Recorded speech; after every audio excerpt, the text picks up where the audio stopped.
Dicen que uno nunca sabe el verdadero miedo hasta que lo vive sin testigos. Y ahora que lo pienso, nunca estuve tan solo como esa noche de regreso a Fresnillo. Era un miércoles de octubre. Ya pasaban de las 11 de la noche cuando salí de Zacatecas capital. Me había quedado estudiando con mis compañeros de ingeniería industrial en la biblioteca del campus. Teníamos examen de control de calidad y yo estaba al borde de tronar la materia. Cuando por fin me levanté, el lugar ya estaba medio vacío. Caminé hasta la central y me subí al camión que sale directo a Fresnillo. No había más de 7 personas a bordo, todos medio dormidos, todos con cara de jornada larga. Yo vivo en una colonia que está cerca de la salida norte de Fresnillo, así que siempre pido que me bajen antes de llegar a la terminal. Me sale más barato y me ahorro como 20 minutos caminando de regreso. Esa noche, el camión iba más lento de lo normal. Tal vez por el tráfico, tal vez porque el chofer venía cansado, pero yo ya iba nervioso. La carretera de Zacatecas a Fresnillo es de esas que parecen tener vida propia. Es un tramo corto, no pasa de 60 kilómetros, pero de noche se siente eterno, oscuro, callado y lleno de rumores. A la altura del kilómetro 38, justo antes del entronque que lleva a San Jerónimo, vi las luces. 3 camionetas blancas, tipo Cheyenne, atravesadas en los 2 carriles. El camión frenó en seco. Yo estaba en la parte media, junto a la ventana. Desde ahí vi a los hombres bajarse de los vehículos. Chalecos, botas, armas largas, camuflaje tipo militar. Uno traía una bandera mexicana cosida en la manga, otro portaba un radio al hombro, uno más tenía un pasamontañas que le cubría todo el rostro, salvo los ojos. El chofer bajó la ventanilla. Uno de los tipos se acercó. Buenas noches, revisión rutinaria. Van a bajar uno por uno con su identificación en mano, mochilas también. Vi cómo los demás pasajeros se levantaban, algunos con resignación, otros con miedo evidente. Me incorporé sin decir nada. Tomé mi mochila y bajé detrás de una señora mayor. El aire afuera olía a polvo caliente. Todo estaba oscuro salvo por los faros de las camionetas. No había señales, ni conos naranjas, ni retenes metálicos. Solo hombres armados y luces cegadoras. Uno de ellos me jaló del brazo. ¿A dónde vas? A Fresnillo. Vivo por el Mercado Oriente. ¿Estudias o trabajas? Estudio, ingeniería en la UAS. Me pidió mi credencial. Se la di, la revisó por ambos lados. ¿Qué traes en la mochila? Apuntes, un libro, la calculadora, una botella con agua. Ábrela, obedecí. Me vació todo sobre el cofre de una camioneta. No dijo nada, pero lo revisó todo como si estuviera buscando algo más. Después estiró la mano. Dame tu celular. ¿Para qué? Revisión. No lo voy a desbloquear, respondí. En ese instante sentí que algo cambiaba en la atmósfera, como si acabara de cruzar una línea invisible. El tipo me miró, dio 2 pasos hacia atrás y chifló. Otro hombre se acercó, encapuchado también. ¿Qué pasa? Este no quiere desbloquear el teléfono. El segundo hombre no dijo nada. Se me quedó viendo unos segundos, luego asintió. Encapúchenlo. Todo pasó en segundos. Me pusieron una funda negra sobre la cabeza, gruesa, apretada. No vi nada más. Sentí que me jalaban del brazo y que me empujaban hacia algún lado. Tropecé, me agarraron, me arrastraron, me subieron a la parte trasera de una camioneta. El piso estaba caliente, de lámina. Me amarraron las muñecas con una cinta de plástico, de esas negras que crujen cuando aprietan. Mi corazón latía como tambor. No entendía nada. ¿Qué clase de revisión era esa? ¿Eran militares reales? ¿Por qué no había patrullas? ¿Por qué no había señalización? ¿Por qué yo? Escuché las puertas cerrarse, los motores arrancar, y luego solo vibración y silencio. No sé cuánto tiempo estuvimos en movimiento. Podrían haber sido 15 minutos o 1 hora. En la oscuridad, el tiempo deja de tener forma. Solo escuchaba el motor y sentía el vaivén del camino. Mi cara sudaba, la tela me raspaba el cuello, el plástico en las muñecas me cortaba la piel. Traté de calmarme, de no hiperventilar. Recordé una frase de mi padre: piensa con la cabeza fría, el miedo es como el hambre, si lo alimentas, te come. Cuando la camioneta se detuvo, escuché cómo se abría la puerta trasera. Me sacaron a empujones. Caminamos unos pasos sobre tierra. Había grava, maleza, ramas. Me empujaron hacia abajo. Caí sobre algo que olía a gasolina. Me quitaron la capucha. Estábamos en lo que parecía un terreno baldío, entre mezquites. No había casas, solo una pequeña construcción de bloc sin acabados. Había una lámpara colgada con cable pelado, luz amarilla, débil. Frente a mí, una mesa de madera y 2 sillas. Me hicieron sentarme. Uno de los encapuchados se colocó frente a mí. ¿Qué ocultas en tu celular? Nada. Entonces, ¿por qué no lo desbloqueas? No tienen por qué pedírmelo. No soy delincuente. El tipo se me acercó tanto que sentí su aliento. Aquí no hay derechos, mijo. Aquí mandamos nosotros. Otro llegó con mi celular. Lo habían arrancado de la funda. Me lo pusieron en la cara. Desbloquéalo. No respondí. Fue entonces cuando me golpearon. No un golpe fuerte. Uno preciso, seco, directo al abdomen. Me dejó sin aire. No grité, solo me doblé. Me levantaron de nuevo. No queremos hacerte daño, solo necesitamos asegurarnos de que no estás comunicándote con gente indeseable. Esto es por tu bien. Quise decir algo, pero la voz no salía. Me sentía atrapado en una pesadilla. Empecé a llorar, pero sin hacer ruido. Una vez más, desbloquéalo. Pensé en mi mamá, en lo que sentiría si le hablaban para decirle que su hijo estaba desaparecido. Pensé en mi hermana, en sus mensajes de apoyo, en los memes que me mandaba todos los días. Pensé en todo lo que no había hecho y desbloqueé el teléfono. Revisaron mis chats, uno a uno, WhatsApp, Telegram, Instagram, hasta las notas. ¿Quién es Checo Llantas? El que me vende llantas usadas para la bici. Y este Toby, mi compañero de clase. Revisaron todo, fotos, videos, capturas. Me hicieron explicar cada cosa. Hasta un sticker de El Chavo del Ocho les pareció sospechoso. Después de casi una hora, uno de ellos suspiró. Nada raro, este güey es un estudiante normal, se lo dije. Más vale revisar de más que de menos, respondió otro. Me devolvieron el teléfono. Mi mochila estaba sucia, con tierra. Me cortaron la cinta de las muñecas. Me dolían las piernas, las costillas, la garganta. ¿Ya te puedes ir? ¿Ir a dónde? ¿Dónde estamos? Cerca de El Pardillo. A pie, pa'l sur. No dije nada. Me levanté, tambaleante. Caminé en la dirección que me indicaron. Escuché la camioneta arrancar tras de mí. No volteé. Solo caminé. Pasaron quizá 2 horas hasta que vi una gasolinera. Llegué sucio, sangrando del labio, con los brazos marcados por la cinta. Un despachador me vio y llamó a una patrulla. Llegaron 2 municipales. Me llevaron a una caseta. Quise denunciar. Me tomaron los datos. Pero cuando describí a los hombres, uno de los oficiales me miró con resignación. Mira, chavo, si eran militares de verdad, no van a dejar rastro. Y si no lo eran, menos. Lo bueno es que estás vivo. Anda a tu casa, báñate y olvida esto. No dije nada. Caminé los últimos 2 kilómetros hasta mi casa. Toqué la puerta. Mi madre abrió, me abrazó al instante. Lloramos los dos. Desde entonces ya no tomo el último camión. Prefiero pagar un Uber, aunque me cueste más de la mitad del gasto de la semana. Y siempre, siempre, tengo el celular apagado cuando viajo de noche. No por miedo, por estrategia. Porque en este país, el uniforme no siempre significa seguridad. A veces, solo es la manera más limpia de ocultar la violencia.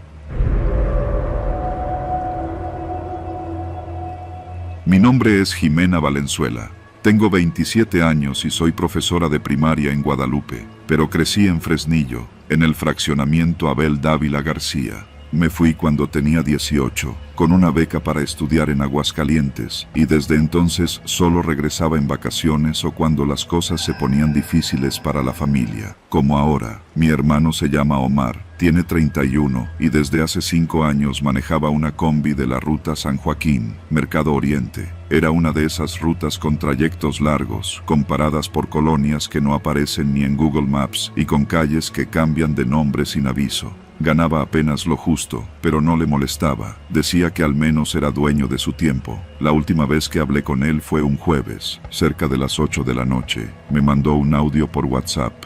¿Qué onda, Jime? Ya voy a la casa. Hoy me fue medio bien. Llegando me echo una cerveza. Dile a mamá que mañana paso a dejarle tortillas, ¿va? Era su voz normal, relajada. Pero no llegó a la casa esa noche. Tampoco al día siguiente, ni al otro. Pensamos que se había quedado en casa de su novia, de algún amigo. Llamamos, mandamos mensajes, nada. El celular estaba apagado. A las 48 horas exactas, fuimos al Ministerio Público. El agente de turno nos miró como si estuviéramos perdiendo el tiempo. ¿Y qué edad tiene? 31, respondí. Entonces no es desaparición forzada, es mayor de edad, a lo mejor se fue por su voluntad. Mi hermano no se va así, intervine, conteniendo el enojo. No es de los que desaparecen sin avisar. Nos hicieron llenar el acta, nos tomaron datos, y nada más. Una hoja, un sello, silencio. Ese fin de semana lo buscamos por todos lados, centros de salud, hospitales, la Cruz Roja, nada. El lunes siguiente decidí ir a la base de transporte donde Omar guardaba su combi cada noche. El lugar quedaba en un terreno baldío, atrás de unas bodegas viejas, por la colonia Arboledas. Había unas 7 combis estacionadas cuando llegué. Unos hombres jugaban dominó bajo una carpa de lona, todos con la misma actitud harta, los rostros quemados por el sol, la piel curtida por el trabajo. Disculpen, dije mientras me acercaba, soy la hermana de Omar Valenzuela. Manejaba la combi número 9. ¿Alguien lo ha visto? Nadie contestó. Por favor, solo quiero saber si vieron algo ese día. Jueves, noche. Cualquier cosa que me puedan decir. Uno de ellos se levantó, alto, moreno, con el rostro inexpresivo. Aquí no sabemos nada, dijo, con un tono que no admitía réplica. ¿Nada? ¿Ni siquiera si dejó la combi aquí? No. No preguntes más. Me quedé congelada. Otro de los hombres, más viejo, mascaba un palillo de dientes y me miró con algo que parecía pesar, pero no dijo nada. Por favor, insistí. Es mi hermano. Ya te dijeron, no sabemos. Mejor vete, dijo otro, sin mirarme. Regresé al coche temblando. Esa frialdad, esa negación total, no era normal. No si todos ellos trabajaban con Omar, no si lo veían todos los días. Esa noche, dormí en casa de mi mamá. No quería dejarla sola, estaba ida, como si flotara, esperando cada llamada, cada notificación. Cocinaba sin probar bocado, se persignaba cada hora. Yo me sentía al borde del colapso, pero las cosas empeoraron. A la mañana siguiente, cuando salí a sacar la basura, encontré algo en el cristal del coche. No busques más. La frase estaba escrita con un líquido rojo, espeso, olía a pintura, no a sangre, pero la intención era clara. Me arrodillé. Las letras estaban torcidas, apresuradas, pero agresivas. Un trazo tembloroso dibujaba una cruz en el parabrisas. Volví adentro y marqué al número de emergencias. Vinieron 2 policías municipales, tomaron fotos, hicieron preguntas, no tocaron la ventana, no pidieron muestras. Uno de ellos, un tipo joven, me dijo en voz baja: váyase de aquí unos días, a veces es mejor no insistir. ¿Sabe algo? Me miró, luego desvió la vista. Solo es una recomendación, eso fue todo. Esa noche no dormí. Me quedé en la sala, con un cuchillo de cocina junto a mí, escuchando cada crujido, cada paso en la calle. Mi madre roncaba en su cuarto, exhausta. Afuera, Fresnillo seguía siendo Fresnillo. Los cohetes de una fiesta, las patrullas pasando sin rumbo, los ladridos de los perros y la maldita incertidumbre. El lunes siguiente, hice algo que no había querido hacer. Entré a su cuarto, al fondo del pasillo. No lo había tocado desde que desapareció. Todo estaba como lo dejó, la cama tendida a medias, su mochila abierta y la chamarra colgada detrás de la puerta. Encendí su laptop. Por suerte no tenía contraseña. Revisé todo, fotos, documentos, recibos. En una carpeta llamada Combi encontré notas, fechas, rutas, clientes, hasta croquis de calles por donde pasaba. Era detallista, meticuloso, pero una cosa me llamó la atención. Un archivo de texto titulado Casa Abandonada, 18 de abril. Omar desapareció el día 19. Abrí el archivo. Decía: hay una casa rara entre El Vergel y San Joaquín, casi al final de la calle Venustiano. Un viejo se subió hoy, traía costales, y me pidió que lo dejara frente a esa casa. Dijo que ahí trabajaba, pero no parecía que viviera nadie. Me dio mala espina. Mañana paso por ahí otra vez. Esa casa, esa pista, me obsesionó. Al día siguiente, tomé el coche y conduje hacia esa zona. Era un área irregular, con calles sin pavimentar, casas en obra negra y perros sueltos. La calle Venustiano Carranza se cortaba al llegar a un pequeño lote con maleza. Había una casa, sola, vieja, con rejas oxidadas y la puerta trasera colgando de un solo clavo. Me estacioné a 2 cuadras. Caminé. El aire olía a tierra húmeda y orines. Me acerqué. La casa tenía ventanas tapiadas con madera. Me asomé por una rendija. Oscuridad total. No se oía nada. Saqué mi celular y tomé fotos. Una sombra cruzó por la parte trasera. Me paralicé. Alguien estaba adentro. Corrí. No miré atrás hasta estar de nuevo en el coche. Mi pecho ardía. Me temblaban las piernas. Cuando llegué a casa, el celular vibró. Número desconocido. Contesté. Te advertimos, dijo una voz áspera, como si saliera de una cueva. No vas a encontrarlo, y si sigues tú tampoco vas a volver. Se me soltó el teléfono de las manos. Esa noche no dormí, ni la siguiente, pero no volví a salir. Pasaron 3 días hasta que me llamaron de la fiscalía. Jimena Valenzuela, dijo una mujer, tenemos que informarle que su hermano Omar fue localizado. No sentí alivio, sentí terror. ¿Vivo? Sí, fue encontrado con vida. Está en el hospital general, le dispararon en una pierna. Está en recuperación. Fui corriendo.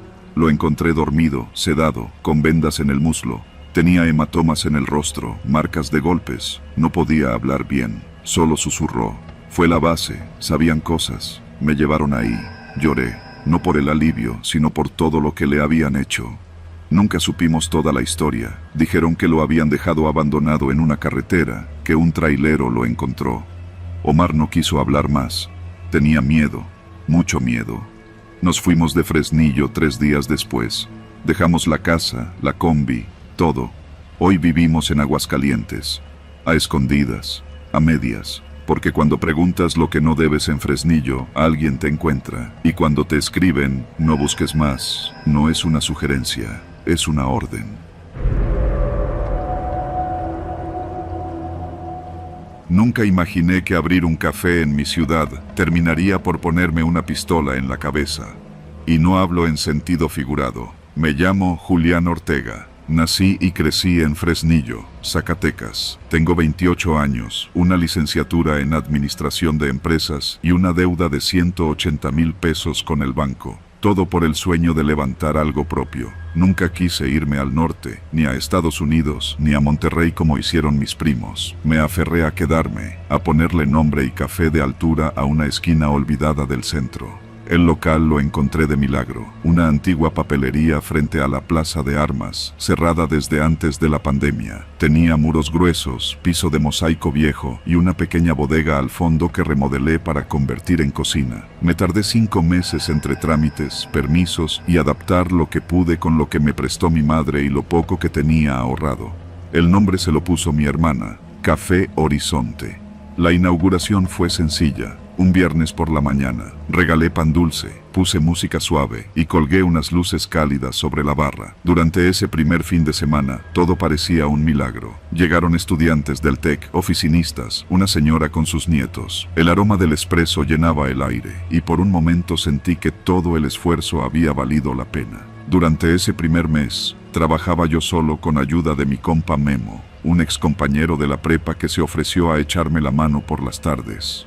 Cerrábamos a las 8 de la noche, nunca más tarde. Había escuchado historias, claro, de negocios que de la nada cerraban, de dueños que se habían ido y nadie volvía a ver. Pero era como hablar del crimen en abstracto. Sabes que existe, pero crees que no va a tocarte. Uno vive en la negación cuando quiere construir algo. La nota llegó exactamente al día número 31. La encontré al abrir. No estaba metida por debajo de la puerta. Estaba pegada, con cinta negra, justo en el centro del cristal. Papel blanco, tipografía en computadora, sin firma. Ya es hora de pagar por protección. No ignores este mensaje. Eso decía, ni una palabra más. Llamé a Memo, le mandé foto. Se rió nervioso y me dijo que probablemente era una broma. No te espantes, güey, a lo mejor un loco. La arranqué, la rompí y abrí como siempre, pero esa noche me costó dormir. Me levanté 2 veces a revisar si el local seguía cerrado, si no habían roto algo. Me sentía observado. Al día siguiente llegué al café como a las 7:30, con el sol apenas saliendo detrás de la presidencia municipal. Desde la esquina vi que algo no estaba bien. Había patrullas, una cinta amarilla bloqueando la entrada y un grupo de curiosos rodeando la banqueta. Corrí sin pensar. Reconocí mi puerta por la mancha roja que escurría desde la cerradura hasta el suelo. La fachada tenía al menos 5 impactos de bala, los vidrios hechos añicos, y en el picaporte, colgando de un alambre, había una cabeza de cerdo, sangre fresca, ojos abiertos, el hocico apuntando hacia abajo, como si olfateara el miedo. Uno de los policías me interceptó. Me preguntó si era el dueño. Apenas pude hablar. ¿Esto pasó en la noche? Vecinos dicen que escucharon disparos como a las 2. Nadie vio nada. Me temblaban las manos. Sentí el sabor metálico en la boca. Me preguntó si había recibido alguna amenaza. Le enseñé la foto de la nota. La miró sin decir nada. Luego la borré. Fue instinto. Nadie me dijo que lo hiciera, pero la borré. Me di cuenta de lo absurdo que era intentar abrir un negocio donde tu prueba de amenaza es un pedazo de papel. Memo llegó minutos después. Al ver la escena se quedó mudo. Le puse una mano en el hombro. Nos pasamos de valientes, cabrón. No sabía qué hacer. ¿Denunciar? ¿A quién? ¿Decirle a mi madre? ¿A la prensa local? ¿A alguien del gobierno? Me senté en la banqueta, frente a lo que había sido mi entrada, y lloré, no a gritos. Lloré como lloran los hombres cuando se les cae algo que construyeron con las uñas, en silencio, con la mandíbula apretada y la mirada perdida. Esa noche dormí en casa de mi hermana. No quería estar solo. Memo me dijo que lo pensara bien, que tal vez era una advertencia y nada más, que si cooperaba, podría seguir. Pero ese cooperar me sabía a veneno. Al día siguiente me llamó un número desconocido. No contesté.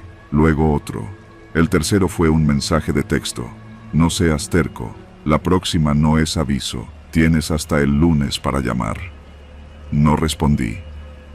El lunes por la mañana fui al local. No para reabrir. Fui a sacar lo que pudiera antes de que me lo quitaran todo.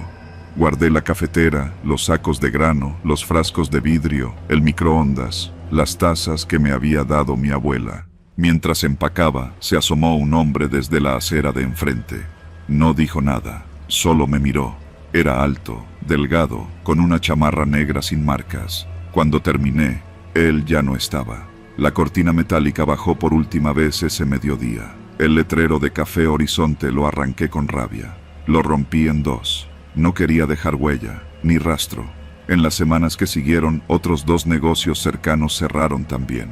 Uno era un gimnasio, el otro, una boutique. Todos sabíamos por qué, pero nadie decía nada. En el grupo de comerciantes del centro, nadie tocó el tema. La palabra cuota se volvió un susurro. Algunos empezaron a poner cartulinas con ofertas ridículas, como si fueran rebajas, pero todos sabían que eran pagos disfrazados. A veces me cruzo con clientes que me saludan en la calle.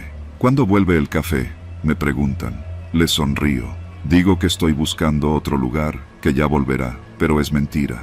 Desde entonces, trabajo en un restaurante en Aguascalientes. Me fui sin hacer ruido, como muchos más. No por miedo, sino por impotencia. Por la certeza de que, en mi propia ciudad, no basta con trabajar duro. Tienes que tener permiso. Un permiso que no se firma en papeles, que no se pide en oficinas, que no tiene sello oficial, solo una advertencia, una bala y una cabeza colgada de tu puerta.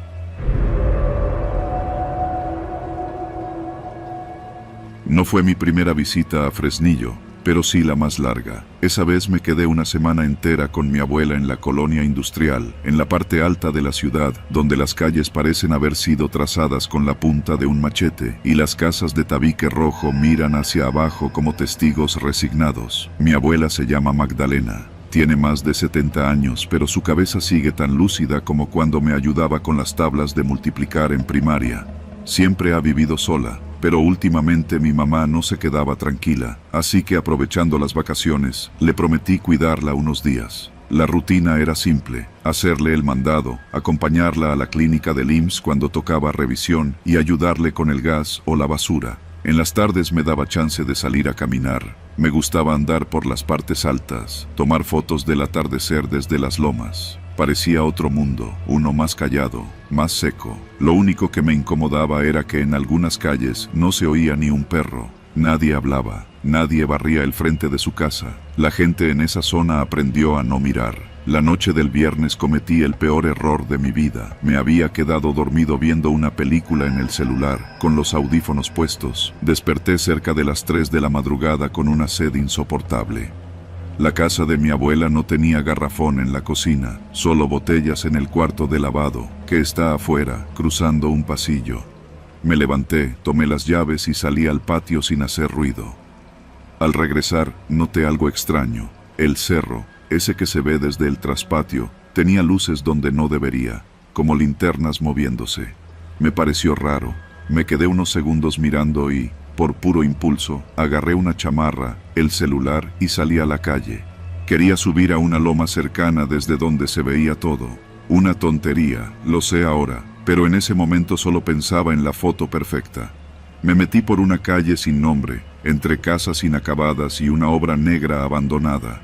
Subí por unas escaleras improvisadas hechas de llantas y piedras. El aire era seco y frío, olía a tierra, a basura y a humo de fogata vieja. Cuando llegué a lo alto, vi la ciudad dormida, extendida como un tapiz de luces tenues. Tomé unas fotos, escuchaba solo mi respiración. Bajé un poco la guardia, y ahí, entre los tejabanes de abajo, vi la camioneta, una Lobo negra, polarizada, con placas cubiertas por barro. Se detuvo frente a una casa sin número. Las luces delanteras se apagaron. 4 hombres bajaron. 2 abrieron la puerta trasera. Sacaron a alguien. Un tipo con la cara cubierta con cinta gris y las manos amarradas a la espalda. No gritaba, solo se retorcía, pataleaba. Uno de los hombres le dio un golpe en la espalda con lo que parecía un tubo. El otro sacó una bolsa negra, la misma que usan para tirar basura de carnicería. Lo arrastraron a la casa. Tardaron segundos. Las luces del patio se apagaron. Me quedé congelado, literalmente. Mi cuerpo no reaccionaba, mi mente sí. Quería correr, quería irme, pero mis piernas no obedecían. El que manejaba se quedó afuera. Se encendió un cigarro, se sentó en el cofre. Tenía una pistola en la cintura. La ciudad seguía en silencio. Apagué mi celular, lo metí en el pantalón. Di un paso atrás, luego otro. No corrí, no caminé, me deslicé, como si fuera parte del cerro. Pero algo crujió bajo mi pie. Un pedazo de vidrio. Maldita mi suerte. El tipo volteó, nos vimos. Era joven, más joven que yo. Tendría unos 20, 22 años. Llevaba gorra y una chamarra militar. Me miró fijamente, se bajó del cofre, dio 2 pasos hacia el camino de tierra. Yo no esperé a ver qué haría. Eché a correr, bajé por una vereda que conocía a medias. Las piedras me hacían resbalar, los arbustos me cortaban los brazos. Atrás, escuché que encendían la camioneta. La luz de los faros iluminó la loma. Corrí como nunca. Atravesé un callejón que olía a orines y a diésel. Brinqué un corral improvisado. Crucé un solar lleno de muebles viejos. Me metí por calles sin pavimentar, esquivando perros, topándome con alambres. Caí 2 veces. Me raspé la rodilla. Pero no me detuve. Escuchaba el motor siguiéndome, no rápido, pero constante, como si estuvieran jugando conmigo, como si supieran que yo sabía. Vi una casa con portón abierto. Me metí sin pensarlo. Me escondí detrás de una lavadora oxidada. Me tapé con una lona. Los faros pasaron frente a la casa. Se detuvieron unos segundos. Luego siguieron. El motor se alejó. Esperé, no sé cuánto, 10 minutos, tal vez 15. Cuando salí me temblaban las piernas. No corrí más. Caminé por las calles traseras, bordeando por donde el alumbrado no servía. Me tardé casi 1 hora en llegar a casa de mi abuela. Cuando abrí, ella estaba despierta, sentada en la cocina, con un café frío. ¿Dónde andabas?, preguntó, sin mirarme. Me perdí. Solo fui a tomar unas fotos. Ya no salgas en la noche. Aquí arriba, las sombras no perdonan. Me miró. Y supe que entendía más de lo que decía. No le conté todo, solo dije que vi algo feo, que quería irme. Ella no preguntó más. Me abrazó y me dijo que durmiera. A las 8 de la mañana tomé el primer autobús a Zacatecas. Dejé a mi abuela con el corazón hecho nudo, pero sabía que no podía quedarme más. Días después, vi una nota en Facebook. Localizan cadáver en Colonia Alta de Fresnillo. Estaba envuelto en bolsas negras, con signos de tortura. Se presume que fue víctima de un ajuste de cuentas. Era él, lo supe. Era el hombre amordazado. No fui a la policía. ¿Qué iba a decir? ¿Que vi algo de madrugada? ¿Que me perseguían? Nadie en esa colonia dice nada. Por eso siguen allí. Hoy, cada vez que cierro los ojos, veo esa camioneta. Veo la cinta en el rostro del hombre. Veo al joven del cigarro bajando del cofre. Y me repito que no estoy loco, que esa noche, por poco me convierto en otro cuerpo sin nombre. Y si algo aprendí es esto: en Fresnillo no hay calles equivocadas, solo hay pasos que no debiste dar. Mi nombre es Daniel, tengo 27 años y esta historia la cargo en la nuca desde hace 1 año y medio. No la cuento mucho, a veces me cuesta trabajo creer que pasó, pero pasó. Pasó en Fresnillo, pasó con mis amigos, pasó en una noche donde todos pensábamos que íbamos a emborracharnos, cantar y comer carne asada. Una noche que terminó con sangre, miedo y un silencio que aún nos pesa. Era sábado, mes de marzo. El clima estaba seco, pero fresco. Era cumpleaños de Mauricio, el más fiestero del grupo. Siempre ha sido ese güey que organiza las pedas, el que consigue el tequila barato, el que sabe quién renta quintas fuera de la ciudad. Esa vez no fue la excepción. Encontró una casa con alberca rumbo a la salida a Valparaíso, pasando el libramiento unos 5 minutos. La idea era sencilla: música, carne, cheve y poca gente. Lo clásico. Llegamos como a las 4 de la tarde. Unas 20 personas, amigos de la prepa, 2 o 3 novias, un par de primos y un DJ amateur que trajo Mauricio. Una de esas bocinas gigantes que suenan como antro barato. Todos cooperamos, llevamos hieleras, sillas plegables y hasta inflables para la alberca. Todo normal. Para cuando empezó a oscurecer, ya estábamos ambientados. Carne en el asador, música en alto volumen, latas vacías por todos lados. La quinta era sencilla pero cómoda. Un terreno grande con barda perimetral, una casa chica con cocina y baño, y un portón viejo que apenas cerraba bien. Nadie le dio importancia. A eso de las 9, cuando ya se habían prendido las luces de colores y varios estaban bailando sin ritmo, Mauricio se me acercó con el celular en la mano. «Güey, ¿viste eso?», me dijo mostrando una notificación. Era de su prima, que vivía cerca. Le había mandado un mensaje. Pasaron 2 camionetas oscuras sin placas por la terracería. Van pa' su lado. Tengan cuidado. Nos quedamos callados unos segundos. ¿Crees que vengan pa' acá? No sé. Puede ser que vayan más adelante. ¿Y si no? Ni modo. Cerramos el portón y ya. Eso hicimos. Le pusimos un alambre improvisado. Uno de los compas, el Capi, se subió a una silla para ver por encima de la barda. Nadie más le dio importancia. La música siguió. Las caguamas pasaban de mano en mano. Una morra se metió a la alberca con todo y ropa. Lo de siempre, hasta que llegaron. No tocaron, no avisaron. Solo escuchamos el rechinido del portón siendo empujado. Alguien lo había forzado desde afuera. ¡Ey, ey, ey! ¿Quién anda ahí?, gritó el Capi, bajándose en chinga de la silla. La música se apagó. Todos nos volteamos hacia la entrada. 2 camionetas, negras, sin placas, con los vidrios polarizados, estaban estacionadas justo frente al portón, ya abierto. De la primera bajaron 3 hombres. De la segunda, otros 4, todos armados. Traían fusiles y pistolas en la cintura, ropa de civil, gorra, uno con pasamontañas. El primero en hablar fue uno de complexión gruesa, con una cadena dorada y lentes oscuros, aunque ya era de noche. «Vamos a pasar por las buenas», dijo con voz calmada. «No se hagan los valientes. Nadie tiene que salir madreado. Si cooperan». El silencio fue absoluto. Nadie sabía si correr, si hablar, si fingir que no escuchábamos.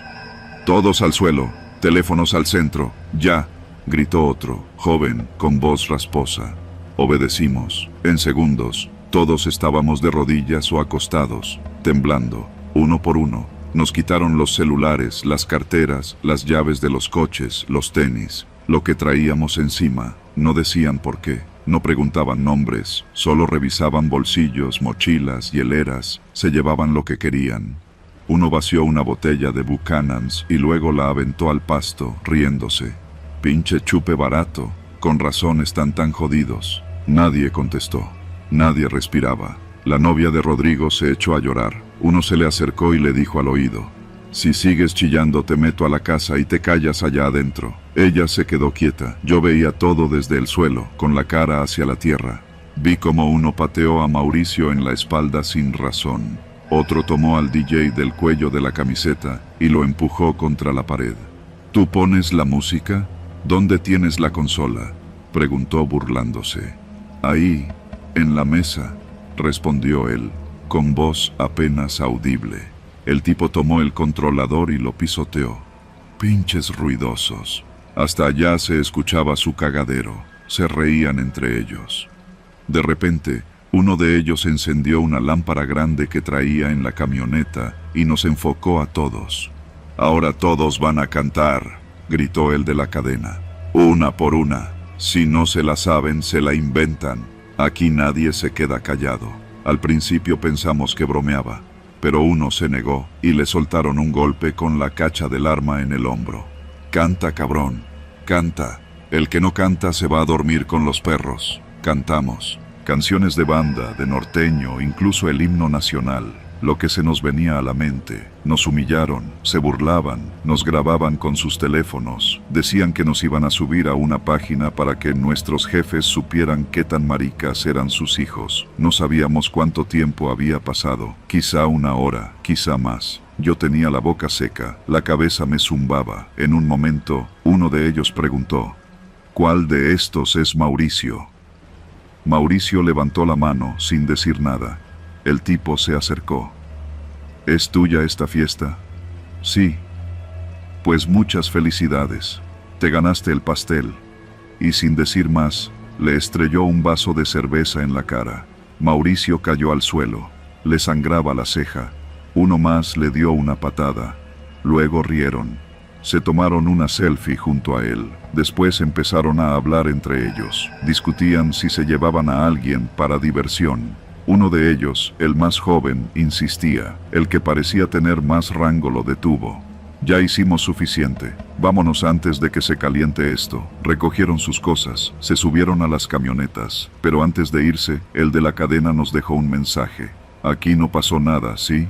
Si nos enteramos que hablaron con alguien, regresamos, y no a cantar. ¿Entendieron?». Asentimos. Los motores arrancaron, se fueron. Quedamos tirados, en silencio. Nadie habló por un rato. Mauricio estaba semi-inconsciente. Lo ayudamos a sentarse. Rodrigo empezó a vomitar. La novia lloraba de nuevo. Alguien preguntó por los celulares, pero no quedaron ni uno. Nos fuimos de ahí como pudimos. Algunos descalzos, otros sin camisetas, en los coches que no tenían llaves robadas, en taxis que tardaron en llegar, en silencio. Nunca levantamos denuncia. Nunca fuimos al hospital. Nadie volvió a hablar de esa noche. En el grupo de WhatsApp solo quedó un mensaje, días después, de Mauricio. «Gracias por quedarse. Gracias por no dejarme solo. Ya no vuelvo a hacer una fiesta. Nunca».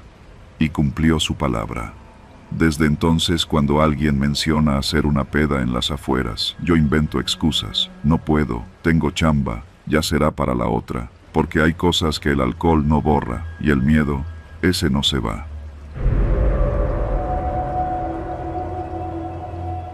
Yo me llamo Diego, y aunque tenía solo 11 años cuando pasó, lo que viví en aquel baldío de Fresnillo no se me va a olvidar nunca. Lo cuento porque alguien tiene que hacerlo, porque aunque han pasado años, en las calles de mi colonia todavía se escuchan los murmullos, y en algunas casas todavía se guarda silencio por miedo, por vergüenza o por culpa. Yo ya no quiero callarme. Vivíamos en la colonia Francisco Villa, al poniente de Fresnillo, una zona como muchas. Calles empedradas, casas de 2 pisos a medio construir, perros sueltos, y los baldíos, esos terrenos sin dueño claro donde los niños íbamos a jugar cuando nuestros papás estaban ocupados o cuando simplemente no había otra cosa que hacer. Ese día era sábado. Mi mamá había salido al tianguis con mi tía y nos dejó a mí y a mi primo Leo en la casa con la abuela. Pero a la abuela se le va el tiempo viendo novelas. Y nosotros nos escapamos a jugar fútbol en el lote de la esquina, donde siempre íbamos. Era un terreno amplio, con hierba crecida, piedras y hasta un par de llantas que usamos como porterías. A veces se metían vagabundos o chamacos más grandes a fumar, pero esa tarde estaba vacío. Llegamos ahí como a las 4 y ya estaban otros 3 niños, Elías, Kevin y el chino, Jugamos hasta que empezó a caer el sol. El calor bajó y el viento levantaba la tierra. Leo metió un gol con un tiro que rebotó en una piedra, y todos nos reímos. Elías, que era más grande y jugaba de portero, se enojó y se alejó del grupo para patear una botella. Fue entonces cuando yo vi la camioneta. Era blanca, sin placas, no era nueva, pero tampoco vieja. Venía despacio por la calle detrás del baldío, por donde casi no pasan carros. Me agaché detrás de un montículo de tierra porque no sé por qué, pero algo me dijo que no debía dejar que me vieran. Pensé que era la patrulla o alguien que venía a regañarnos por estar ahí. La camioneta se detuvo. No bajó nadie, solo se quedó ahí, con el motor encendido. No alcancé a ver bien cuántas personas había adentro. Me quedé agachado, esperando que se fueran. Me pareció raro que nadie de mis amigos dijera nada, así que cuando me asomé de nuevo, ya no estaban. Así, en segundos. El balón todavía rodaba despacio hacia un costado. El chino ya no estaba.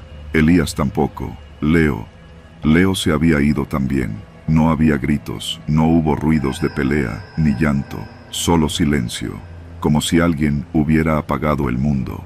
Me puse de pie, miré alrededor. La camioneta ya no estaba. Corrí sin mirar atrás, descalzo, porque me había quitado los tenis para jugar. Corrí con la garganta cerrada, con el corazón saliéndome por la boca. Llegué a casa y abrí la puerta de golpe. Mi abuela se levantó de la silla de un salto. «¡Se llevaron a Leo!», grité. «¡Se lo llevaron!». Ella se me quedó viendo con la cara pálida, sin entender. Repetí lo mismo una y otra vez, mientras lloraba y jalaba su vestido con las manos. Entonces me abofeteó, no fuerte, pero lo suficiente para que me callara. «No digas esas cosas», me dijo con voz dura. «¿Dónde está?». Llorando, le conté todo. Que habíamos ido al baldío, que jugamos, que yo me escondí, que apareció la camioneta, que al salir, ya no estaban. Mi abuela llamó por teléfono a mi mamá. En 10 minutos, toda la familia estaba en la casa. Mis tíos, mis primos, mi madre con la cara llena de lágrimas. El papá de Elías también llegó, junto con la mamá del chino. Todos gritaban, todos querían saber. Salimos en grupo a buscar. Caminamos por las calles aledañas. Gritamos sus nombres. Preguntamos en las tiendas, en la farmacia de la esquina, en la carnicería. Nadie había visto nada. Nadie. Ni los vecinos, ni los que siempre están sentados en las banquetas. Fuimos al baldío. Ya era de noche. Había basura tirada. El balón ya no estaba. Mis huellas en la tierra todavía eran visibles. Alguien llamó a la policía. Vinieron 2 patrullas. Revisaron el terreno con linternas. Preguntaron. Apuntaron cosas. Tomaron fotos con sus celulares. Uno de ellos, gordo, con cara de fastidio, me interrogó. «¿Estás seguro de lo que viste, mijo?», me preguntó. «Sí», le dije. Era una camioneta blanca, sin placas. Se detuvo y ya no estaban. El agente frunció los labios. Dijo que iban a levantar un reporte, que había que esperar 24 horas, que probablemente se trataba de una broma de los niños. Mi mamá le gritó. Mi tía se fue encima del policía. Hubo empujones. Nos separaron. Esa noche no dormimos. A la mañana siguiente se hizo una búsqueda. Voluntarios, vecinos, conocidos. Algunos llevaron palas, otros machetes. Recorrieron caminos de terracería, barrancas, casas abandonadas. No encontraron nada, ni un zapato, ni una gorra, ni el balón. Los días pasaron, la angustia no. Y entonces empezaron los silencios. Kevin, uno de los niños que había jugado con nosotros ese día, dejó de venir a la escuela. Cuando fui a su casa, su mamá dijo que estaba enfermo. Luego, cuando lo vi en la tienda, me bajó la mirada. Le pregunté si había visto algo, si recordaba algo. Me dijo que no. Con voz temblorosa, sin verme a los ojos. Otros niños de la colonia que a veces jugaban en el baldío, también empezaron a evitarme. Uno dijo que yo estaba inventando todo, que me lo había imaginado, que Leo se había ido a vivir con su papá a Estados Unidos. Pero yo sé lo que vi. Mis papás siguieron yendo a la fiscalía, pusieron denuncias, fueron a medios locales, pegaron carteles. Nadie los escuchaba, o si los escuchaban no hacían nada. Un día mi mamá llegó con los ojos secos como si ya no tuviera más lágrimas. Nos dijeron que mejor ya no nos movamos tanto, que nos puede meter en problemas. dijo mientras acariciaba una foto de Leo. Después de eso, dejaron de hablar del tema en casa. Pasaron semanas, luego meses. Un día, vi al papá del chino sentado afuera de su casa, solo, con la cabeza baja. Me acerqué, le pregunté si sabía algo. Me dijo: algunos vecinos ya sabían, mijo, pero nadie dice nada porque todos tienen miedo. ¿Miedo de qué?, pregunté. De los que andan en la camioneta. Y no dijo más. Desde entonces vi más camionetas blancas, algunas sin placas, otras sí, pero con vidrios polarizados. Se estacionaban en esquinas, no hacían nada, solo estaban ahí, como si vigilaran, como si recordaran que podían volver cuando quisieran. Una noche soñé con Leo, estaba en el baldío con su camiseta sucia y el balón en la mano. Me decía: no corras, Diego, diles lo que pasó. Y eso hago hoy. Ya tengo 20 años, vivo en Aguascalientes con otra parte de mi familia, pero nunca he vuelto a entrar a un lote baldío. Nunca juego fútbol si no es en cancha cerrada, y cuando veo una camioneta blanca estacionada sin razón, algo dentro de mí se encoge. Nadie supo nunca qué pasó con Leo, con Elías, con el chino, o tal vez sí, y prefirieron callar. Me llamo Jorge Enrique Villalpando, tengo 37 años y soy albañil desde que tengo uso de razón. Mi padre me enseñó a cargar bultos antes de que me salieran los primeros pelos en la cara. Vivo en Fresnillo, Zacatecas, en la colonia Esparza, a unas 6 cuadras del Boulevard Jesús Varela Rico. Nunca me he metido en problemas, ni tengo broncas con nadie. Trabajo, como, duermo. A veces me echo unas chelas con los compas, a veces ni eso. Pero eso no sirvió de nada aquella tarde de mayo, esa tarde en la que la vida me colgó de un hilo por culpa de un parecido. Ese día salí temprano de la obra. Estábamos levantando un muro en una bodega cerca del entronque con la carretera a Durango. El patrón nos dejó salir antes porque no llegó la revolvedora. Eran como las 3:30 cuando empecé a caminar rumbo a casa. Llevaba mi lonchera, mis botas llenas de tierra y mi cara de cansado de siempre. Me sentía tranquilo, no sabía que iba directo al infierno. Pasé frente a una refaccionaria cerrada, luego por una carnicería. Sentí el zumbido de un motor detrás de mí. Me giré, pero fue demasiado tarde. Un Tsuru blanco sin placas frenó de golpe. 3 tipos bajaron con armas largas. No me dio tiempo ni de correr ni de gritar. Me empujaron contra el suelo, me metieron una bolsa negra en la cabeza y me subieron al coche. No mames, no mames, yo no hice nada, grité con la voz hecha trizas. Cállate, hijo de tu madre. Me soltó uno con voz ronca, y luego me dio un golpe seco en la costilla. El coche arrancó, sentí cada curva, cada bache. Iban rápido, me hablaban entre ellos como si yo no existiera. ¿Sí estás seguro que es él? Lo vi bien, es igualito, mismo corte, misma mochila. Ese cabrón anduvo por la Lázaro cargando fierros. Yo no entendía nada. Luchaba por no orinarme del miedo. El corazón me latía como mazo en el pecho. Pensaba en mi hija, en mi esposa, en mi jefa ya mayor. Pensaba en que nadie sabía dónde estaba, en que me iban a matar ahí nomás. Después de un rato el coche frenó. Me bajaron a empujones. Olía a aceite viejo, a lámina caliente. Se escuchaban perros ladrando lejos. Me metieron en un lugar húmedo, con eco. Una bodega. Me sentaron en una silla y me amarraron las manos con cinchos de plástico. Me quitaron la bolsa. El foco del techo parpadeaba. Frente a mí, 3 hombres. Ninguno tenía la cara tapada. Así que tú eres el Chore, me dijo uno con barba cerrada y mirada vacía. ¿Quién? No sé quién es ese. Yo me llamo Jorge. Trabajo en la obra de la bodega de los Rodríguez. No te hagas, cabrón, gritó otro mientras me golpeaba en la boca. Sentí cómo se me rompía el labio. Yo no sé de qué están hablando, lo juro, balbuceé, tragándome la sangre. Uno de ellos sacó un celular, buscó una foto y la puso frente a mí. El tipo se parecía a mí. La misma cara cuadrada, las mismas cejas tupidas, hasta el mismo corte. Lo único distinto era un tatuaje en el cuello que yo no tengo. ¿Y esta madre qué? ¿Me vas a decir que es tu gemelo o qué? No soy él, se lo juro por mi madre. No tengo tatuajes, revísenme, por favor. Uno se acercó, me jaló la camiseta y me revisó el cuello, los brazos. Ni una pinche mancha, murmuró. El de barba cerrada me miraba con desconfianza. Entonces dime dónde estabas el lunes a las 10. En la obra. Pregúntenle al ingeniero, al maestro Mario, al Chuy que carga el cemento conmigo. ¿Y el martes? ¿Fuiste a la Lázaro? No, señor. Yo no voy por allá. Nada tengo que hacer ahí. Me dejaron solo un rato. El foco seguía parpadeando. Escuchaba sus voces discutiendo afuera. Tenía la lengua seca, la cabeza me zumbaba. Pensé en intentar soltarme, pero sabía que si hacía algo mal, no saldría vivo. Regresaron. Esta vez traían una bolsa con mis cosas, mi cartera, mi celular, mi navaja vieja para cortar cuerda. Empezaron a revisar. Aquí dice Jorge Villalpando, fecha de nacimiento 1987. Vive en La Esparza, calle Ignacio Comonfort. El que leía me miró. ¿Es cierto? Sí. Vivo ahí con mi esposa y mi hija, trabajo diario, no me meto en broncas, lo juro. Sacaron mi celular, buscaron fotos, mensajes, revisaron mis contactos, mi WhatsApp.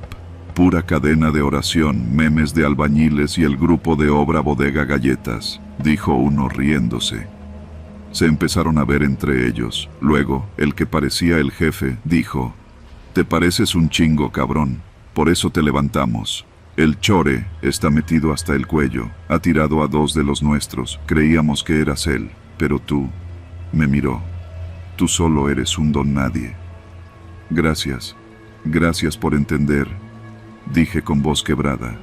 «Cállate, no hemos terminado». Me tomaron fotos. De frente, de lado.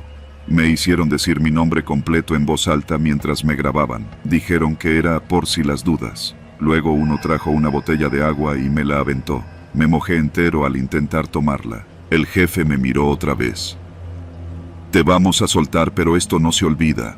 No digas ni una palabra a nadie, ni a tu vieja, ni a tus compas. Si te vemos hablando de esto, aunque sea en sueños, te callamos». ¿Quedó claro? Sí, señor, lo juro. Y si por alguna mamada resultas que sí eres el Chore y solo nos viste la cara, más te vale que reces, porque te vamos a encontrar. Asentí. No podía ni hablar ya. Me dolía todo. Me volvieron a poner la bolsa en la cabeza. Me subieron a otro coche. Sentí que manejaron unos 15, 20 minutos. Luego me aventaron sobre un baldío. Me quité la bolsa como pude. Estaba detrás de una fábrica cerrada. Alcancé a ver una calle con postes chuecos y perros flacos. Caminé hasta una tienda y pedí prestado el teléfono. Marqué a mi esposa. Le dije que había tenido un accidente en la obra, que me había quedado dormido en la camioneta del Chuy. Inventé lo primero que se me ocurrió. Cuando llegué a casa, me abracé de mi hija sin poder contener las lágrimas. Nunca fui a la policía. ¿Para qué? Aquí en Fresnillo, si dices algo, terminas desaparecido. Cambié de ruta, de horarios. Me dejé el bigote para que no se me viera igual. Quemé la mochila vieja, me conseguí otra. Dejé la obra de la bodega, pero nunca dejé de temblar cuando oigo un tsuru blanco. Nunca dejé de mirar sobre el hombro cuando camino, porque aquí no mandan las leyes. Aquí mandan los que cargan armas y deciden quién vive y quién no. Y a mí me perdonaron, por puro error.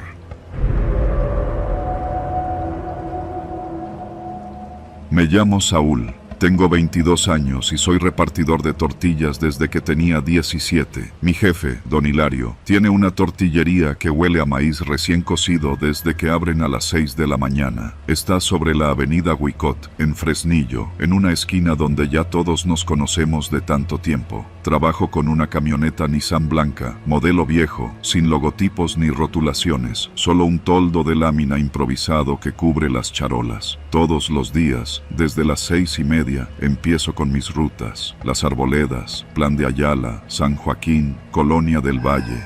Ya me sé cada bache, cada perro bravo, cada señora que siempre pide solo 1 kilo pero bien caliente. Ese día era jueves. Empezó como cualquier otro. Llegué antes de las 6, acomodé las pilas de tortillas aún humeantes y salí a repartir.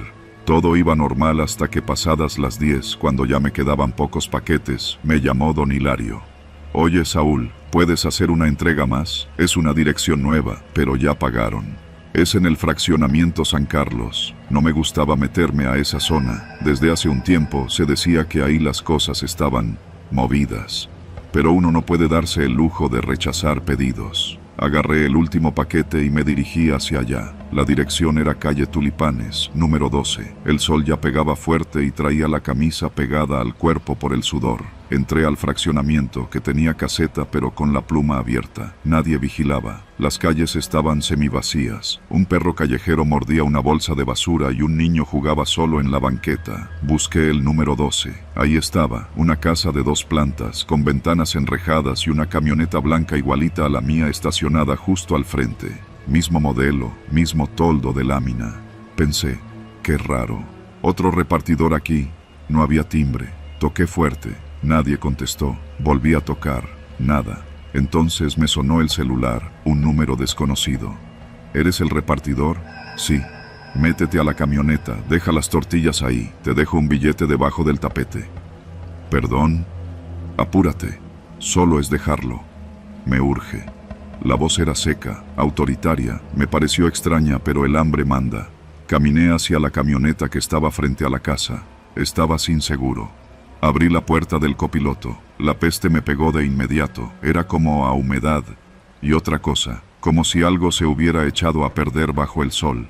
En el asiento del copiloto había un radio portátil, un paquete envuelto con cinta canela, y en la parte trasera, bolsas negras. Bolsas grandes, como las que usan los del servicio de limpia, amarradas con cinta gris. Una tenía una mancha oscura que goteaba hacia la alfombra. Sentí que el estómago se me volteaba. ¿Qué chingados es esto? Escuché un ruido, la puerta del conductor abriéndose. Me giré. Una patrulla. Estaba ahí, silenciosa. 2 elementos bajaron con rapidez. Uno ya apuntaba con el arma desenfundada. Quieto, manos arriba, afuera del vehículo. Oficial, no es mi camioneta. Le juro que no es mi camioneta. Me sacaron a tirones, me tiraron boca abajo sobre el pavimento caliente. Me esposaron, me dolía la muñeca, me ardían las rodillas. No he hecho nada, solo vine a entregar tortillas. ¿Sí? ¿Y qué haces arriba de una camioneta con radios y costales de quién sabe qué? No sabían que eran bolsas. Yo sí. Y ya sabía también lo que había adentro. No es mía, la mía está más adelante, se parecen, se lo juro. Uno de los policías me levantó de un jalón y me empujó contra la batea de la camioneta. ¿Y cómo supiste que había dinero debajo del tapete? ¿Qué? Ya revisamos. Hay 10,000 pesos en efectivo ahí, no lo niegues. No dije nada. Ni siquiera sabía que había dinero. Me sentí enterrado vivo. Me subieron a la patrulla, me quitaron el celular, lo apagaron, no quisieron escuchar mi versión, me llevaron directo al Ministerio Público. Ahí empezó la verdadera pesadilla. Las primeras 4 horas fueron solo preguntas repetidas una y otra vez. ¿A quién pertenecen los radios? No sé. ¿Quién te mandó? Nadie. ¿Estás encubriendo a alguien? Soy repartidor, entrego tortillas. Nadie me creía. Les di el número de don Hilario, lo llamaron. No contestó. Le marcaron 2 veces más. Nada.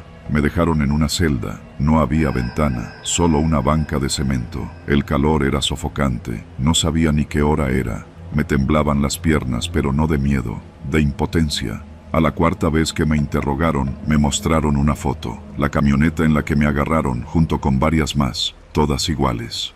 ¿Cuál es la tuya?, me preguntó un comandante de cara seca, como de cartón. La de la foto 3. ¿Y cómo explicas que abriste otra, te subiste y empezaste a revisarla? Pensé que era la mía. Está frente al número que me dieron. Se miraron entre ellos. Y según tú, ¿quién te llamó? No sé, un número desconocido. ¿Y por qué abriste una camioneta sin revisar? Porque me dijeron que el dinero estaba ahí y no sabía que era la camioneta equivocada. Se rieron. ¿Tú crees que somos idiotas, Saúl? Pasé 2 noches detenido. En la segunda, escuché a 2 agentes hablando mientras pensaban que dormía. No es él, dijo uno. Lo sé, pero alguien lo quiso meter en el pedo. Mira esto. Y luego, silencio. A la mañana siguiente, me soltaron, sin disculpas, sin explicaciones. Me devolvieron el celular. Tenía 3 llamadas perdidas de don Hilario. Le llamé.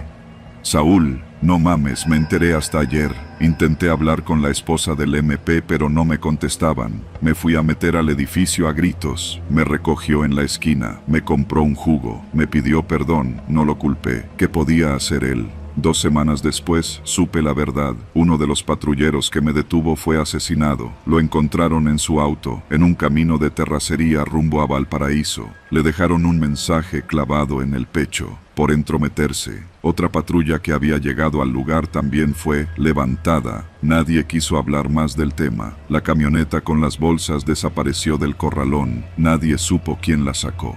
Nadie investigó. Pero lo que más me impactó fue descubrir que varios repartidores habían recibido llamadas similares. Direcciones inexistentes, instrucciones raras. 2 nunca volvieron. Uno fue encontrado colgado en su propio vehículo, con un mensaje en el espejo retrovisor. Te metiste en ruta ajena. Desde entonces, cambié de empleo. Ya no reparto tortillas. Me fui a trabajar de ayudante en un taller mecánico, con un tío en Aguascalientes. Todavía sueño con la puerta de esa camioneta abriéndose, con las bolsas negras, con la voz por teléfono diciéndome que me metiera rápido. No sé quién me tendió la trampa, ni por qué me escogieron, pero sé que estuve a un pelo de convertirme en otro desaparecido más. Y todo, por una camioneta equivocada.